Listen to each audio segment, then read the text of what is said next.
तो ब्रोस्टेट एम्लोरी बोला था प्रोटॉन का त्याग करेगा, और आर्हेनियस बोला था जल में घुलने के बाद क्या देगा, H+ आयन। ये हो गया अम्ल। जस्ट इसी का अपोजिट हो जाता है क्षार। ये सब पूरा देख लिए थे, और इसका स्रोत भी देख लिए थे प्राकृतिक का, जैसे होता है एसिटिक अम्ल का क्या होता है, सिरका, एमिनो अम्ल का प्रोटीन, ये सब चीज़ देख लिए थे। तो आज हम लोग देखेंगे पीएच स्केल। इसका सेकेंड नंबर है, सेकेंड पार्ट है ये अम्ल क्षार का। तो पीएच स्केल किसी विलयन का अम्लता एवं क्षारीयता को पीएच स्केल द्वारा मापा जाता है। इसकी खोज जो है 1909 में कौन किया था, सोरेनसन। 1909 में सोरेनसन ने किया था, और इसका जो है किसी भी क्या करता, अम्लता या क्षारीयता को नापने वाला स्केल है पीएच, अम्लता और क्षारीयता। इसके बाद पीएच के मान जैसे देखते हैं, पीएच वैल्यू में सब्सटेंस अलग अलग पदार्थ का कितना कितना मान होता है। जैसे बैटरी में प्रयुक्त अम्ल का कितना होता है पीएच मान, 0 से 1 के बीच में हो जाएगा बैटरी में जो प्रयुक्त अम्ल होगा। जठर रस गैस्ट्रिक जूस हो जाएगा कितना, 1.2 से 1.2 से लेकर 2 के बीच में जठर रस, जिसको HCl बोलते हैं ना, हाइड्रोक्लोरिक अम्ल को है ना जठर रस बोलते हैं। सिरका नींबू का हो जाएगा 2.2 से लेकर 3.4 तक, 2.2 से लेकर 3.4। सोडा, शराब, संतरे एवं रस का रहेगा तो 3.2 से लेकर 3.9। शराब का 2.8 होता है एग्जैक्ट मान, शराब का होता है ना 2.8। तब उसके बाद नींबू का 2.2 हो जाएगा, सिरका का 2.4। उसके बाद बियर टमाटर, बियर और टमाटर बोलेंगे तो 4 से लेकर 4.4। बियर थोड़ा शराब से थोड़ा कम होता है, अल्कोहलिक कम। हाँ, यानी एग्जैक्ट मान जो है वहाँ लूसेंट में दिया हुआ, यहाँ अप्रॉक्स में यानी कि रेंज दे दिया, इतना से इतना के बीच में। अम्ल वर्षा बोलेंगे तो कितना, 2 से लेके 5 तक दे दिया। 5.5 से ना अधिक रहेगा तो क्या होता है, हम लोग का दांत का जो अगर दांत क्षय हो जाएगा 5.5 से अधिक होने के बाद। अगर मुंह का पीएच मान जो है ना 5.5 से अधिक हो जाएगा तो दांत क्या होता है, क्षय हो जाएगा। उसके बाद समान वर्षा बोलेंगे तो 5.6 से लेके 6 तक। उसके बाद दूध एवं लार बोलेंगे तो 6.4 से ले 6.6 तक। उसके बाद 6.5 होता है लार का। उसके बाद शुद्ध जल का हो जाएगा कितना, 7। रक्त का होता है 7.4 होता है एग्जैक्ट, 7.3 से 7. इतना। ये सब पीएच मान जो है ना इतना कोई खास नहीं दिया है इसमें, एग्जैक्ट वैल्यू दिया है उसको देख लेंगे क्या, छोड़ देते हैं इसको। तो पीएच का संख्यात्मक मान, नीचे वाला देख लीजिए। संख्यात्मक मान है, एक मापक होता है, संख्यात्मक मापक है। पीएच क्या करता है, एक संख्यात्मक मापक है।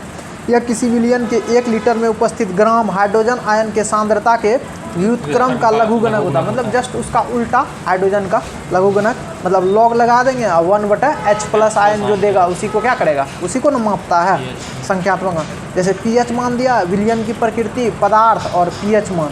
जैसे 0 से लेकर 3.5 तक प्रबल अम्ल जो रहेगा 0 से कितना यानी 7 तक रहता है तो उसका हाफ कर देंगे तो 3.5 हो जाएगा। 3.5 से जो भी इधर रहेगा तो उसको प्रबल बोलेंगे, 3.5 के बाद जो बोलेंगे दुर्बल हो जाएगा।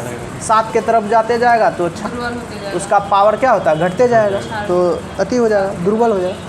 जैसे सांद्र HCl का मान 2.2 होता है हाइड्रोक्लोरिक अम्ल का, तो उसका 2 होता है, इसीलिए इसका पीएच मान यहाँ 0 दे के रखा हुआ, इतना तो होता नहीं है। फिर 3.5 से लेके 7 तक, 3.5 से लेके 7 यानी 3.5 से लेके 7 के बीच में दुर्बल अम्ल। 7 हो जाएगा उदासीन, अशुद्ध जल का होता है। उसके बाद 7 से 10.5 तक यानी इसका भी 3.5 बढ़ा देंगे, 7 से 10.5 तक रहेगा तो दुर्बल क्षार बोले, और 10.5 से लेके 14 के बीच में रहेगा तो उसको प्रबल, जिसमें सोडियम हाइड्रोक्साइड, इसका जो है ना सोडियम हाइड्रोक्साइड का 14 के बीच में दिया है, 14 होता नहीं है एग्जैक्ट। और उसके बाद दुर्बल हो जाएगा कि कहाँ से कहाँ, दुर्बल क्षार बोलेंगे तो 7 से 10.5 और 10.5 से 14 तक हो जाएगा प्रबल क्षार। बस यही दिया है, रेंज दिया। अब हाइपो देखते हैं, इसका रासायनिक नाम सोडियम थायोसल्फेट होता है। हाइपो का रासायनिक नाम क्या हो गया, सोडियम थायोसल्फेट। इसका प्रयोग फोटोग्राफी में नेगेटिव व फोटो दोनों में लिया जाता है, नेगेटिव हो गया और फोटो दोनों में लिया जाता है। किसका, हाइपो का यूज करेंगे। इसका रासायनिक नाम हो गया सोडियम थायोसल्फेट। उसके बाद सल्फ्यूरिक अम्ल को तनु बनाने के लिए पानी में अम्ल मिलाया जाता है, ना कि अम्ल में पानी।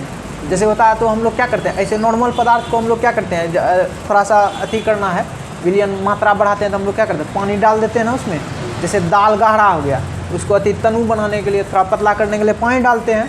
अम्ल में उल्टा आता है, कहा कि उसमें अम्ल में पानी डालेंगे तो डायरेक्ट क्या होगा, डायरेक्ट अति फूटने लगेगा, यानी उसका जो है ना क्या बोलते हैं, उसका जो अंदर वाला क्या होता है,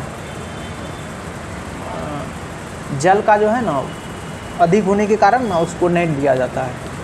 अरे रेडिएटर में वो विशिष्ट उष्मा अधिक होता है ना, तो रेडिएटर में जो हम लोग प्रयोग करते हैं जल का क्या है, विशिष्ट उष्मा, मतलब वो जल्दी गर्म होता नहीं, जल्दी ठंडा भी नहीं होगा, तो विशिष्ट उष्मा अधिक होता है जल, इसीलिए उसको क्या करते हैं, हम लोग में जो है जल को नहीं डाला जाता ना, कि ताकि क्या करेंगे, पानी में ही अम्ल को डाल के धीरे धीरे जितना तक हम लोग को तनु करना रहेगा तो कर देंगे। यहाँ पे वही दिया है, क्योंकि पानी का विशिष्ट उष्मा अधिक होता है, इसीलिए हम लोग क्या करते हैं, पानी में अम्ल में जो है पानी नहीं डालना चाहिए, ठीक है, जिसमें मिश्रण का ताप अधिक नहीं होता है, जिससे क्या होता है, यानी कि हम लोग पानी में ना अम्ल को डालेंगे तो क्या होगा, जल का विशिष्ट उष्मा अधिक होता है, तो वो अम्ल का जो ताप होता है ना उसको एब्जॉर्ब करते जाता है, जिससे ताप नहीं बढ़ता। लेकिन वही हम लोग क्या करेंगे, अम्ल में डायरेक्ट पानी डालेंगे ना, ताप अचानक निकलने लगेगा, तो वो जो छिटकने उटकने का डर, जब स्किन जो क्या होगा, जलने का डर रहता है। इसीलिए तो हम लोग क्या करते हैं, जब डिस्टिल वाटर जब बैटरी उटरी में डाला जाता है ना, तो उसको क्या बोलता है, ड्रॉप से डालने के लिए, ऐसे डायरेक्ट नहीं डालने के लिए, खोलने लगेगा नहीं तो उष्मा जो है ना अधिक निकलने लगेगा। इसीलिए उसको हम लोग क्या करते हैं, अम्ल को किस में डालेंगे, पानी में, ना कि पानी को अम्ल में। धोवन सोडा Na2CO3 जलीय सोडियम कार्बोनेट भी कहते हैं, इसको हम लोग क्या बोलते हैं, जलीय सोडियम कार्बोनेट, Na2CO3 को। सिंदूर Pb3O4 को ट्राई पलम्बिक टेट्राऑक्साइड, सिंदूर का ये फार्मूला हो गया, सिंदूर का फार्मूला क्या हो गया, Pb3O4, Na2CO3 को सोडियम बाइकार्बोनेट, जल वाला धोवन सोडा है तो इसीलिए जल में यूज करें ना, जल में डाल के, इसीलिए धोवन लगा दिए। ये सिंदूर, लाल सिंदूर तो PBS होता है, ये सिंदूर हो गया, सिंदूर का लाल हरा ग्रीन टोटल, सिंदूर का फार्मूला बोलेगा ना तो डायरेक्ट Pb3O4 हो गया। ट्राई पलम्बिक टेट्राऑक्साइड, पौधे को अच्छी वृद्धि के लिए pH मान कितना, 7 के आसपास होना चाहिए, ज़्यादा अम्लता भी नहीं होना चाहिए, ज़्यादा क्षारीयता भी नहीं, 7 के आसपास रहेगा तो ज़्यादा क्या होगा, वृद्धि होगा। अब बफर विलयन, ऐसा विलयन जिसमें किसी अम्ल या क्षार की अल्प मात्रा मिलाने पर अपनी अल्पता या क्षारकता में बिना किसी विशेष परिवर्तन किसी उसे क्या करता है, अवशोषित कर ले। बफर विलयन हो गया किसी चीज़ का एक पनसोखा टाइप का ना है, सोखने वाला, बस उसी का विलयन रहेगा, उसमें क्या करेगा, जिसमें अम्ल हुआ या क्षार की अल्प मात्रा को क्या करेगा, बिना परिवर्तित करके उसको सोख लेगा। जैसे होगा क्या, जैसे pH मान अलग अलग रहेगा, अलग अलग अम्ल का अलग अलग मान pH मान रहेगा, तो कब जो जिसका pH मान अधिक रहेगा, जो थोड़ा सा गाढ़ा टाइप का रहेगा नीचे रहेगा, और जो हल्का टाइप का रहेगा ऊपर, तो हम लोग क्या करेंगे, बफर विलयन से ऊपर वाला दूसरा टाइप का जो रहेगा ना उसको सोख के निकाल लेंगे। जैसे उसमें भाप आसवन द्वारा पेट्रोल का शुद्धिकरण होता है ना, पेट्रोल किरोसिन डीजल का, उसी तरह हो गया। विलयन को अलग करने के लिए कौन सा का करेंगे, तो बफर विलयन का प्रयोग करें, ताकि उसका अलग अलग को बिना परिवर्तन किए क्या करेगा, सिर्फ सोख लेगा। जैसे एसिटिक अम्ल सोडियम एसीटेट का जलीय विलयन को हम लोग क्या बोलेंगे, बफर विलयन बोलते हैं, यानी मिला हुआ रहेगा लेकिन उसको अलग करने के लिए बफर विलयन का यूज करेंगे। अब लवण सॉल्ट देखते हैं, तो अम्ल क्षार हो गया, अब दोनों अभिक्रिया करके हम क्या बनाता है, परवल अम्ल और परवल क्षार मिलके क्या करें, लवण और जल का, तो वही अम्ल। जब अम्ल और क्षार अभिक्रिया करता है तो लवण उदासीन अभिक्रिया होती है, न्यूट्रलाइजेशन रिएक्शन कहलाती है। एसिड प्लस बेस बराबर सॉल्ट प्लस क्या होता है, वाटर या जल, तो HCl प्लस NaOH, तो NaCl प्लस NaOCl नमक हो गया, सोडियम क्लोराइड, H2 हो गया, जल हो गया, ये न्यूट्रलाइजेशन हो गया ना, उदासीनीकरण अभिक्रिया हो गया। नोट में अम्ल व क्षार की पहचान के मुख्य प्रयुक्त पदार्थ जैसे लिटमस पेपर, फिनोप्थेलिन और मेथिलोडेन, 3 तरह का, एक लाल गोभी सबका पत्ता भी होता है, तो लिटमस पेपर, फिनोप्थेलिन, मिथिलोडेन, लाल गोभी का पत्ता, ये सब हो गया, हल्दी उल्दी सब क्या होता है, इसको हम लोग पता कर सकते हैं। जैसे लवण का गुण देखते हैं, यह प्रायः ठोस पदार्थ होता है, इसका गलनांक और क्वथनांक उच्च होता है। लवण का क्या होगा, ठोस पदार्थ होगा, और इसका क्वथनांक और गुलनांक क्या होगा, उच्च होगा। यह प्राय जल में घुलनशील होता है। यह प्राय क्या होगा? जल में घुलनशील। इसका जलीय विलयन विद्युत का सुचालक होता है। यह आयनिक यौगिक बनाता है। यह कैसा करेगा? आयनिक यौगिक। जैसे NaCl ही हम लोग देख रहे हैं, ये तो लवण है, लेकिन Na टूट जाएगा प्लस में, Cl माइनस में टूटेगा, तो मतलब आयन का निर्माण करेगा ना। तो आयनिक यानी कि जो लवण रहेगा कैसा यौगिक रहेगा? तो आयनिक यौगिक। और यह विद्युत का सुचालक होगा, जलीय विलयन। लेकिन जल में घुला हुआ रहेगा तब, सूखा में तो नमक करता है नहीं ना करता है, पानी में मिला देंगे तो करेगा। यह प्रायः घुलनशील होता है जल में। जैसे लवण का प्रकार, एक समान लवण होता है। परवल अम्ल और परवल क्षार को मिलाने पर समान लवण प्राप्त होता है। जैसे हाइड्रोजन परमाणु पूर्णतः क्या होता है? स्थानांतरण होता है। हाइड्रोजन परमाणु सीधे हटक जाता है। जैसे NaOH लेंगे और फिर HCl लेंगे, तो NaOH से डायरेक्ट OH वाला हटक जाएगा और उसमें क्लोरीन आके जुड़ जाएगा, और OH में जाके H जुड़ जाएगा। मतलब हाइड्रोजन एक जगह आके जल बना लेगा और NaCl जो बन जाएगा क्या हो जाएगा? लवण हो जाएगा। मतलब हाइड्रोजन परमाणु हमेशा क्या होगा? साधारण लवण में हमेशा हाइड्रोजन क्या होगा? स्थानांतरण हो जाएगा हाइड्रोजन का। जैसे HCl में यही दिया ना, NaCl + H2O। अब अम्लीय विलयन, अम्ल लवण देखते हैं। परवल अम्ल और दुर्बल क्षार के संयोग से अम्लीय लवण बनाता है। परवल अम्ल और दुर्बल क्षार से क्या होगा? अम्लीय लवण बनता है। जो ज़्यादा मात्रा में रहेगा वही बन जाएगा। जैसे बोलेंगे अम्लीय लवण बोलेंगे तो अम्ल क्या होना चाहिए? परवल होना चाहिए, क्षार दुर्बल। अब क्षार यदि क्षार लवण बोलेंगे तो क्षार क्या होना चाहिए? परवल होना चाहिए। अम्ल दुर्बल होगा तो वही बना लेगा। जैसे इसमें NaHCO3, NaHSO4, NH4Cl, ये सब क्या है? परवल अम्ल है, यानी कि अम्लीय लवण है। लवण है लेकिन कैसा? अम्ल। अम्ल का मात्रा इसमें अम्ल पकड़ने का भी होगा क्या? जैसे इसमें जैसे हाइड्रोजन रहेगा, कार्बन सब ये सब रहेगा। अब देखते हैं क्षारीय लवण का। जैसे देख रहे हैं क्षारीय लवण में हो गया क्या? दुर्बल अम्ल और परवल क्षार, यानी क्या बोला? क्षार लवण बोला, तो क्षार बोल रहा है तो मतलब क्षार का गुण रहना चाहिए ना। तो परवल वाला क्षार मिला देंगे, थोड़ा अम्लीय वाला मात्रा रहेगा, दुर्बल वाला मिलाएंगे तो क्षार वाला गुण मौजूद रहेगा, तो उसी को हम लोग बोलेंगे क्या? क्षारीय लवण। जैसे Na2CO3, जैसे देखो इसमें हाइड्रोजन ना निकल गया, जैसे Na2CO3 ना हाइड्रोजन, CaCO3 ना हाइड्रोजन, लेकिन यहाँ है भी तो जल के रूप में OH का।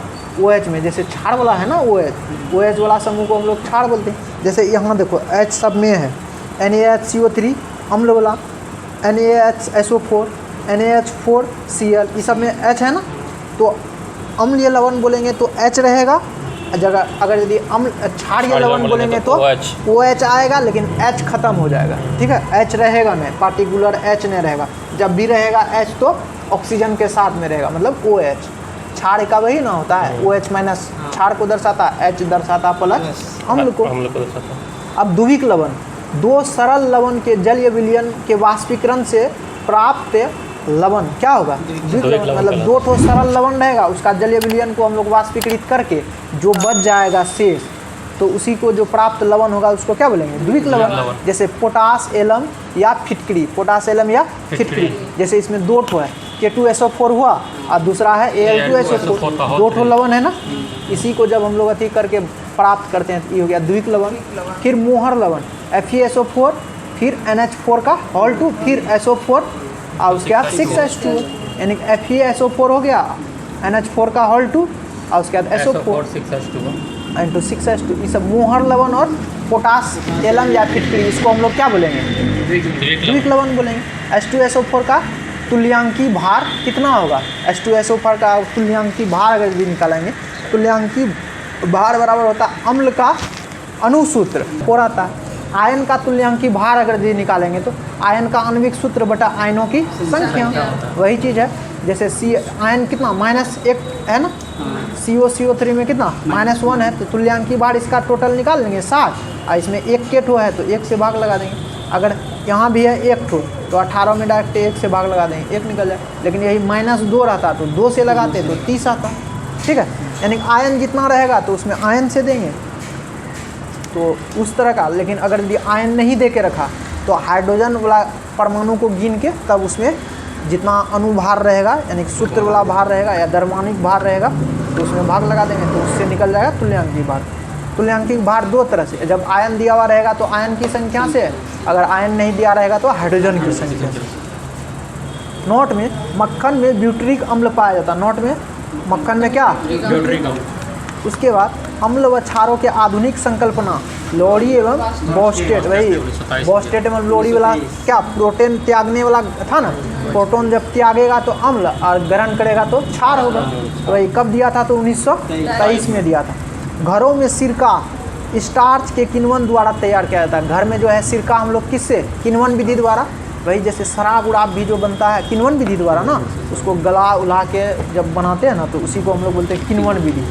तो घरों में जो सिरका जो बनाते हैं किसके विधि द्वारा? स्टार्च के किण्वन से। चाय में कौन सा अम्ल पाया जाता है? टैनिक अम्ल। चाय में टैनिक अम्ल। अब इधर दिया है कुछ लवण एवं उसके उपयोग, जैसे सोडियम क्लोराइड अथवा साधारण नमक का हम लोग क्या करेंगे? खाना बनाने में नहीं करते हैं, भवन निर्माण एवं अचार के परीक्षण में करते हैं। अत्यधिक ठंडे देश में जमे हुए बर्फ़ को पिघलने के लिए किया जाता है। जब बर्फ़ ने अति जम जाता है ना तो उसको नमक डाल देंगे तो पिघल जाएगा। उसके बाद बेकिंग सोडा एवं सोडियम हाइड्रोक्साइड के निर्माण में इसका स्रोत जैसे कहाँ से होता है? तो समुद्री जल, खारे जल, झीलों, खनिज, सोडियम हाइड्रोक्साइड तथा क्लोरीन की अभिक्रिया से भी हम लोग प्राप्त कर लेते हैं। उसका सोडियम हाइड्रोक्साइड NaOH अथवा इसको हम लोग क्या बोलते हैं? Caustic soda. कास्टिक सोडा या तो धोवन सोडा, इसका नाम है कास्टिक सोडा। ये हो गया रासायनिक नाम कास्टिक सोडा। धोवन सोडा इसको थोड़ी बोलते हैं। धोवन सोडा Na2CO3 है ना, उसको भी बोलते हैं, इसको भी बोलते हैं। कास्टिक सोडा धोवन सोडा। इसको खाने वाला सोडा। धोवन सोडा अलग हुआ, कास्टिक अरे सोडा खाने वाला सोडा बेकिंग सोडा को बोला जाता है। होता है ना, एक धोवन सोडा हुआ, ये caustic soda sodium hydroxide NaOH। हाँ? Caustic soda NaOH sodium hydroxide को कास्टिक सोडा, धोवन कास्टिक सोडा को सोडियम कार्बोनेट, धोवन सोडा। देखिए यहाँ दिया ये बता सोडियम खाने वाला sodium soda, sodium soda bicarbonate. होता है। खाने वाला को बेकिंग सोडा, हाँ। उसी को बोलते हैं सोडियम बाइकार्बोनेट। अगर धोवन सोडा बोलेगा तो सोडियम कार्बोनेट, धोवन सोडा। इसको बोलते हैं कास्टिक सोडा को भी बोला जाता है धोवन सोडा।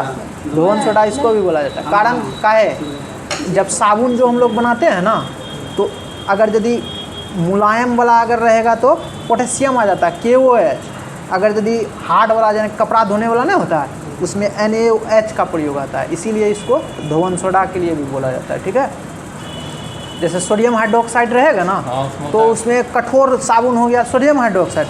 और जब लगाने उड़ाने वाला, शरीर में लगाने वाला नहीं होता, स्नान करने वाला, तो potassium hydroxide. Sodium hydroxide. Potassium hydroxide जिसको हम लोग बोलते हैं क्या? कास्टिक। पोटास आ जाता है यहाँ, कास्टिक सोडा। कास्टिक सोडा को धोवन सोडा यानी धोने के लिए यूज करते हैं, इसीलिए धोवन सोडा। या नहीं तो सिंपल तो उसको बोलबे नहीं करते हैं Na2CO3 को धोवन सोडा, इसको भी बोलते हैं। ठीक है, कहीं कहीं मिलेगा इसका अति, उसमें भी है दिया हुआ, SPD में भी दिया है ना। यहाँ धोवन सोडा, यहाँ देखो धोवन ने सोडा दिया है ना, नया वाला में। उसमें मेंशन किया है ना। तब इसमें तीनों दिया। अरे कास्टिक सोडा ये रासायनिक नाम है, लेकिन साधारण नाम बोलेंगे तो धोवन सोडा बोला जाता है। ठीक है, सोडियम लवण कागज़ के निर्माण में, लकड़ी की लुगदी बनाने में, बक्साइट अयस्क में, औद्योगिक सफाई में, इन सब का हम लोग करते हैं। यानी कपड़ा वपड़ा धोने में तो करवे नहीं करते, कागज़ का निर्माण, लकड़ी की लुगदी, बक्साइट अयस्क के शोधन में, औद्योगिक सफाई, ये सब हो गया। अब सोडियम बाइकार्बोनेट Na2CO3, इसको भी धोवन सोडा बोला जाता है। इसको भी धोवन सोडा, कास्टिक सोडा को भी धोवन सोडा। कहा कि धोवन सोडा जो है ना कपड़ा वपड़ा धोने के लिए करते हैं, इसीलिए हाँ इसको कास्टिक सोडा। उल्टा हो गया ये ना, कास्टिक सोडा यहाँ वहाँ आएगा। पे क्या किया है? यहाँ पे जो कास्टिक सोडा दे दिया इसको। ठीक है, ये ना कास्टिक सोडा ना यहाँ आएगा। ठीक है, सही है ये ना? ठीक तो किया है, कास्टिक सोडा लिखा है, लेकिन ये जो है धोवन सोडा जो हो इससे अगर पूछ धोवन लेगा सोडा। क्या मरिएगा, दोनों हाँ? मरिएगा, दोनों वैसे रहेगा तो- पूछेगा। क्या बोला? चलो आओ इधर आओ। जैसे इसमें सोडियम बाइकार्बोनेट है ना, तो इसको धोवन सोडा बोलेंगे। ठीक है, सोडियम और इसका बाइकार्बोनेट को खाने वाला सोडा बोलते अरे सोडियम कार्बोनेट है, सोडियम बाइकार्बोनेट दूसरा है। बाइकार्बोनेट यहाँ नीचे में ना बेकिंग सोडा, ओ तो उसमें बोला गया है सोडियम बाइकार्बोनेट, या इसी को सोडियम हाइड्रोजन कार्बोनेट, जिसको हम लोग बेकिंग सोडा। बेकिंग सोडा को खाने वाला, और सोडियम कार्बोनेट रहेगा तो उसको धोवन सोडा। कास्टिक सोडा हो गया क्या? धोने का यूज, यानी कपड़ा वपड़ा धोने के लिए यूज होता है ना, तो इसीलिए कभी कभी धोवन सोडा लिखा हुआ रहता है। जब ई रहेगा, जैसे Na2CO3 रहेगा तो इसको मारना है धोवन सोडा। अगर ई नहीं रहेगा ऑप्शन में, तो सेकेंड ऑप्शन जाता है ई NaOH। ठीक है, इस तरह से होगा। इसको ना यहाँ पे इसको काट दो, ये गलत। हाँ उसके बाद जैसे इसका सोडियम बाइकार्बोनेट का स्रोत कहाँ से, जैसे शुद्ध सोडियम कार्बोनेट श्वेत एवं गंधहीन चूर्ण से होता है, जो वायु से नमी के अवशोषण करता है। जो क्या करेगा, वायु से नमी का अवशोषण। इसका स्वाद कैसा होगा, तीक्ष्ण खारा होता है। यह जल में क्या होता है, क्षारीय विलयन बनाता है। जल के साथ ही कैसा विलयन देगा, क्षारीय विलयन। जल के साथ देगा क्षारीय विलयन। और उसके बाद कांच, साबुन, बोरेक्स निर्माण में, कांच, कागज, साबुन, बोरेक्स में, ईंट निर्माण के आद्रिक अभिकर्ता के रूप में, यानी कि वेटिंग एजेंट के रूप में। आद्रिक मतलब आर्द्रता को अति करेगा, सोखेगा उखेगा। उसके बाद जल के अस्थायी कठोरता के उपचार में भी हम लोग इसी का यूज करते हैं, सोडियम कार्बोनेट। उसके बाद दंत मंजन में हो गया, झाग अभिकर्ता मतलब फोमिंग एजेंट, झाग उत्पन्न करने के लिए सोडियम बाइकार्बोनेट है। सोडियम हाइड्रोजन कार्बोनेट भी बुलाते हैं, सोडियम बाइकार्बोनेट। इसमें बेकिंग सोडा बोलते हैं। यह श्वेत रवेदार ठोस होता है। यह बारीक चूर्ण जैसा दिखता है। कैसा, बारीक चूर्ण। अग्निशामन में, फायर एग्जिस्टिंग में करते हैं। भोजन निर्माण में खमीर अभिकर्ता के रूप में, यानी इसमें होगा क्या, वही किण्वन वाला प्रक्रिया ना होता, उसमें भी इसको मिलाया जाता है। ब्रेड बन आदि बनाने में, आदि सेके हुए ना पदार्थ एवं तले हुए भोजन का निर्माण में भी करते हैं हम लोग, ताकि जल फूलेगा अच्छा से। उसके बाद कैल्शियम हाइपोक्लोराइड, जैसे CaOCl, CaOCl का हॉल Cl, इसी को हम लोग बोलते हैं CaOCl2। इसी को बोलते हैं ब्लीचिंग पाउडर या विरंजक, ब्लीचिंग पाउडर या विरंजक। यह जो है कार्बनिक पदार्थ और धातु से दूर ठंडे एवं शुष्क स्थानों में रखा जाता है। इसको हम लोग कार्बनिक पदार्थ हो गया और धातु से दूर ठंडा स्थान में रखते हैं, ज़्यादा गर्म स्थान में नहीं रखते। जैसे स्विमिंग पूल को स्वच्छ करने में होता है, पेयजल को कीटाणु शोधन में, कागज ब्लीचिंग पाउडर एजेंट के रूप में, क्लोरोफॉर्म जैसे CHCl3, नौ सिकुड़ने वाली ऊन, जैसे जल्दी मुड़ेगा ना, सिकुड़ेगा ना, तो उसमें भी मिलाया जाता है इसको, कैल्शियम हाइपोक्लोराइड को। तो इसका यूज पूछता है, जैसे ब्लीचिंग पाउडर का हो गया क्या, जल, कागज ब्लीचिंग पाउडर एजेंट के रूप में, जल का कीटाणुनाशक, स्विमिंग पूल को स्वच्छ, यानी जल को स्वच्छ बनाने के लिए किस में, ब्लीचिंग पाउडर का। कभी कभी जब ब्लीचिंग पाउडर नहीं रहता तो क्लोरीन डायरेक्ट मारते हैं हम लोग। कैल्शियम सल्फेट हेमीहाइड्रेट CaSO4 और इंटू हाफ H2O, इसी का होगा, इसी को बोलते हैं प्लास्टर ऑफ पेरिस। अब प्लास्टर यहाँ पे 2 लग जाएगा तो जिप्सम का आ जाएगा, CaSO4 इंटू 2H2O का। यह जिप्सम को 20 डिग्री सेल्सियस पर गर्म करने पर, 120 डिग्री सेल्सियस पे जब जिप्सम को गर्म करेंगे ना, तो जल का अणु क्या होगा, जल का 2 अणु का उसमें रहता है तो 1.5 अणु उड़ जाएगा और हाफ बचेगा, तो उसी को हम लोग बोलते हैं प्लास्टर ऑफ पेरिस। यह श्वेत चूर्ण होता है, जैसे प्लास्टर भी करता है हाथ सब में, श्वेत टाइप का हो जाता है ना, सफ़ेद टाइप का, वही श्वेत चूर्ण, जिसमें जल मिलाने पर यह पुनः क्या होता है, जिप्सम में परिवर्तित हो जाता है। टूटी हुई हड्डियाँ को उनके सही स्थान पर स्थिर रखने में प्लास्टर ऑफ, जैसे टूटी हुई हड्डी को एक जगह रख के तब प्लास्टर कर देता ताकि जुट जाएगा, क्या कि हड्डी संयोजी ऊतक रहता है, उसको एक जगह जुटा हुआ रहेगा तो अपने आप वो क्या होगा, जुट जाता है। उसके बाद गृह निर्माण में, सतह को चिकना बनाने में, जैसे पेंट उंट करने के लिए करते हैं ना हम लोग इसमें।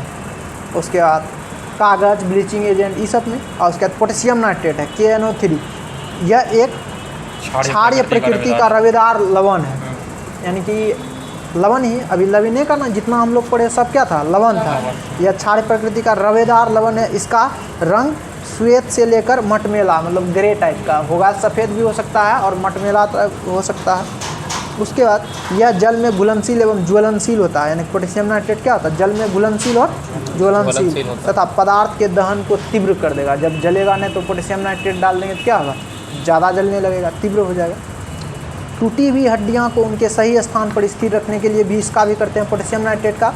गृह निर्माण, सतह को चिकना बनाने में कागज ब्लीचिंग पाउडर एजेंट के रूप में। सेम चीज़ है, प्लास्टर ऑफ पेरिस का और पोटेशियम नाइट्रेट दोनों का यूज सेम है। उसके बाद कैल्शियम हाइपोक्लोराइड को बोलेंगे ब्लीचिंग पाउडर या विरंजक। जल को कीटाणुनाशक, सब स्विमिंग पूल सबको स्वच्छ करने के लिए क्लोरोफॉर्म। सोडियम बाइकार्बोनेट, इसको बेकिंग सोडा भी बोलते हैं, जिसको खाने उने के लिए, यानी कि ब्रेड पाव रोटी सब में भी इसका यूज करते हैं।